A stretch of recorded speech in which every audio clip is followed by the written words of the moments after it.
আর যারা এভাবে মানুষের উপর গুলি করে, টিয়ারশেল মেরে, লাঠি মেরে হত্যা করে, আর যাই হোক তারা আমাদের রাজনীতি করতে পারবে না।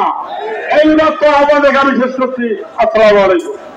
সম্মানিত তৌহিদি জনতা, আমরা জুলুমের শিকার হয়েছি, আমাদেরকে হত্যা করা হয়েছে, আমাদেরকে ফাঁসির মঞ্চে ঝুলিয়ে দেওয়া হয়েছে, আমাদের হাত পা নষ্ট করে দেওয়া হয়েছে। আমরা দেশ থেকে পালিয়ে আইনি, কিন্তু তারা পালিয়ে গিয়েছে।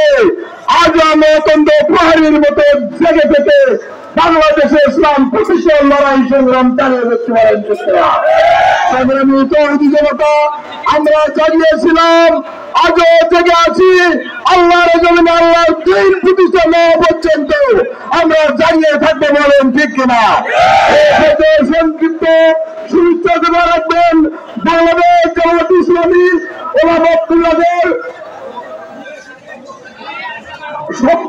সম্মানিত ভাইরা, আপনারা পিছনে যারা আছেন, সামনে আছেন, এ পর্যায়ে সংক্ষিপ্ত শুভেচ্ছা দেওয়া রাখবেন ওলামা লীগের সম্মানিত সভাপতি জনাব মাওলানা শাহজাহান ভাই।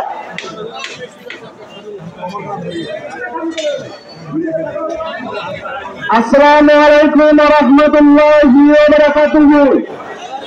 আউযু বিল্লাহি মিনাশ শাইতানির রাজীম। বিসমিল্লাহির